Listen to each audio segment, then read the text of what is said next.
situation géographique de la France, baignée par l'océan Atlantique et la Méditerranée, la répartition heureuse des plaines et des montagnes, la fertilité du sol et la douceur du climat, l'existence de grandes voies navigables et la facilité des communications, l'industrie de ses habitants, ont fait de notre pays un des plus riches et des plus beaux du monde. Je voudrais vous donner un aperçu de l'étendue et de la variété des richesses de la France. La plus grande partie du sol de la France est cultivable. La France est au 5e rang dans le monde pour la production du froment, avec une récolte moyenne annuelle de 85 millions de quintaux. Elle produit 50 millions de quintaux d'avoine, 11 millions de quintaux d'orge, 9 de seigle, 5 de maïs, 3 à 4 de sarrasin ou blé noir. La France est en tête pour la production du vin, avec 60 à 75 millions d'hectolitres par an. Ces crus sont réputés dans le monde entier. Les pommiers fournissent de quoi fabriquer 20 à 30 millions d'hectolitres de cidre chaque année. Les forêts couvrent 11 millions d'hectares, et on couvrirait davantage si on avait boisé les régions montagneuses. La France produit chaque année, en moyenne, 50 millions de quintaux de betteraves à sucre. La culture du tabac, du lin, du chanvre y est également développée. La cueillette des olives permet d'extraire 100 000 quintaux d'huile. La France, pays agricole, est aussi devenu un grand pays industriel. Quelques chiffres permettent de s'en rendre compte. La production de la houille est passée de 41 millions de tonnes avant la guerre à 51 millions en 1930. En ce qui concerne la houille blanche, la France est le plus riche de tous les pays européens. Les centrales hydroélectriques fournissent 6 milliards de kilowatts. Les centrales thermiques en fournissent 8 milliards. La production du fer, qui atteint 50 millions de tonnes, n'est dépassée que par celle des États-Unis. Elle est de loin supérieure à la production de l'Angleterre et de l'Allemagne. L'industrie de 1927 à 1930 a livré 10 441 000 tonnes de fonte et 9 666 000 tonnes d'acier. La construction mécanique s'est développée considérablement. En premier lieu, l'industrie automobile. La France, en 1930, a atteint une production annuelle de 300 000 voitures. Les siècles ont accumulé en France d'admirables trésors artistiques. Une foule anonyme d'architectes, de statuaires, de bâtisseurs ont élevé au Moyen-Âge des cathédrales comme celle de Chartres, de Rouen, de Reims, de Sens, d'Amiens, comme Notre-Dame de Paris, dont la beauté témoigne du génie de notre pays. La Renaissance, le siècle de Louis XIV, nous ont laissé des châteaux et des palais dont certains sont de véritables joyaux. Le palais de Versailles est une éclatante manifestation de grandeur. Paris, la ville lumière, jouit dans le monde entier d'un incomparable prestige.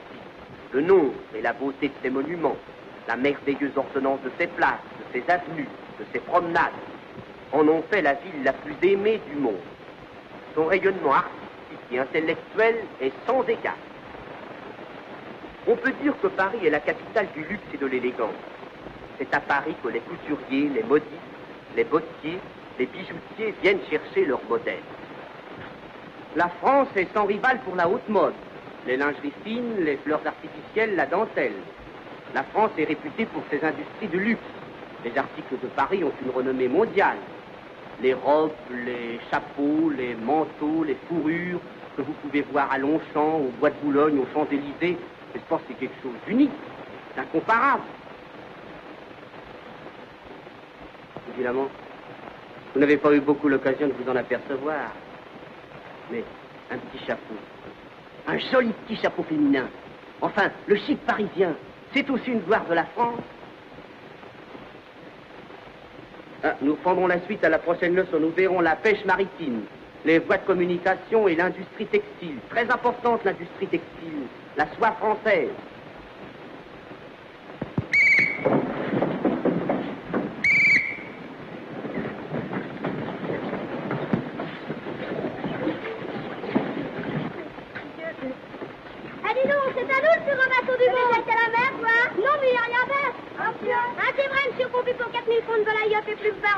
Oh mais non, 4 milliards, voyons. Oh ben mince alors.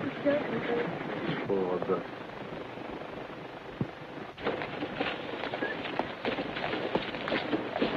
T'as entendu, le mec, il dit que c'est un France qui a le plus de vin. Papy, qu'est-ce qu'il y a comme blé? Et le fer, et des chevaux féminins.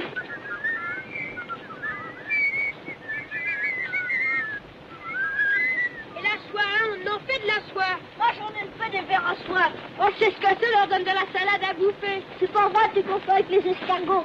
Les verras le soir, on leur donne du laurier puis ça fait des papillons. Ouais les gars, c'est le Gaston. Ça fait aussi des raves au mariage de ma tante. Maman elle avait une robe en soie. C'était à elle la rave? Non, c'était à une cliente, mais mon vieux elle était à en battre.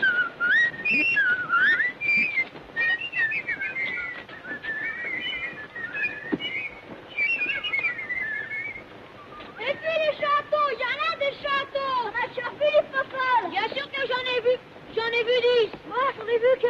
Casse, tu charries, ça fait rien, il y en a des trucs qui n'aiment pas la château. Moi j'aime mieux les châteaux. Moi j'ai vu les trucs qui se mangent. Tiens bon, c'est de la pâche, j'en ai mangé chez nous pour la communion de ma soeur. Moi j'ai vu le poulet. Ah, j'en mangeais? Non.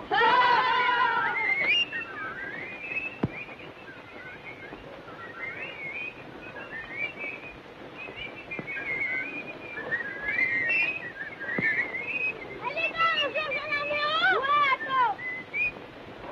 Ah, les loupiaux, là, un petit peu d'air, s'il vous plaît. Hein? Oui, mon vieux, la France, c'est un pays très riche. Riche? Bah, pourtant, à la maison, maman a dit souvent qu'on est pauvre. Comment que ça se fait? Bah, c'est parce que ton père, il a pas de travail. Mais non, quand il travaillait, on était pauvre quand même. On n'a jamais eu beaucoup de sous, nous, à la maison. Chez nous non plus. Bah, chez nous, des sous, il y en a tant qu'on en veut.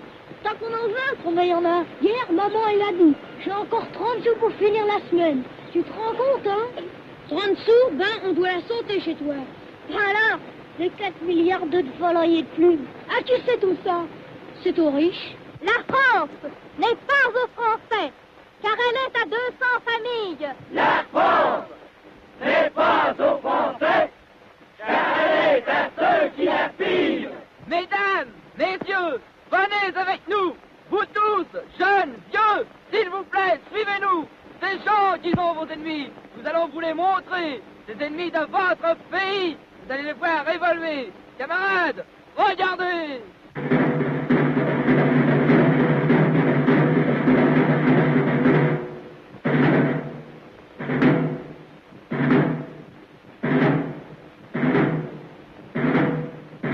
Vous ne savez que trop, messieurs, que la crise actuelle, amoindrissant considérablement la surface du marché, impose des restrictions parallèles dans la production.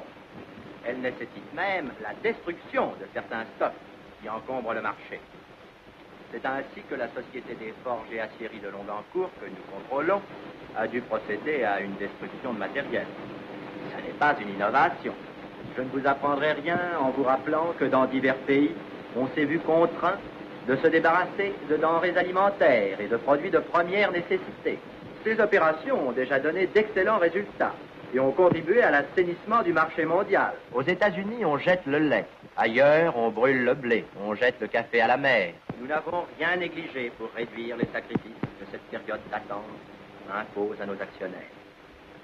Des économies nous ont été imposées, particulièrement pénibles, certes, messieurs, puisqu'elles comportent de nombreux licenciements, la mise à la retraite de collaborateurs dévoués. Il faut que le personnel puisse comprendre et s'adapter. Il faut qu'il accepte le caractère inéluctable de certains sacrifices. Nous avons prévu que de nouvelles compressions réalisées dans ce secteur... 2 millions. Non, 4 au premier, non au deuxième. 9. Sans son permet tient la banque depuis 2 heures. Où est-il? À la grosse table. C'est une voisin, votre nouvelle voiture? Mais non, ma sœur, moi j'achète que des voitures américaines. J'ai horreur des voitures françaises. Tiens, voilà Bob. Assurance sociale. D'abord, qu'est-ce que ça veut dire, assurance sociale? 2 millions, Hank. Banco.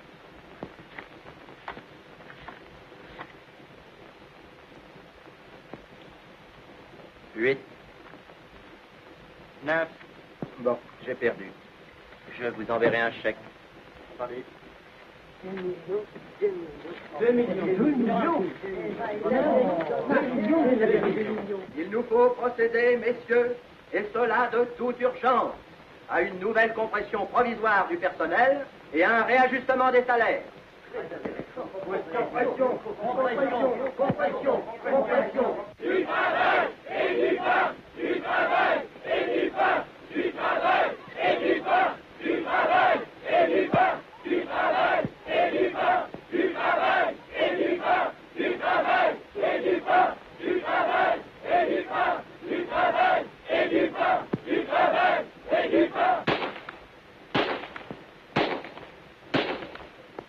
clope, cette orangeade, elle est chaude. Mais monsieur! Oh, j'en ai trouvé une. Grandiose, une vraie casquette de salopard. Bravo, Gontran, c'est inouï. Oh, étonnant. Ah, ce Gontran, il descend son salopard à chaque coup. Oh, il passera sûrement chef de section.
Rien à faire.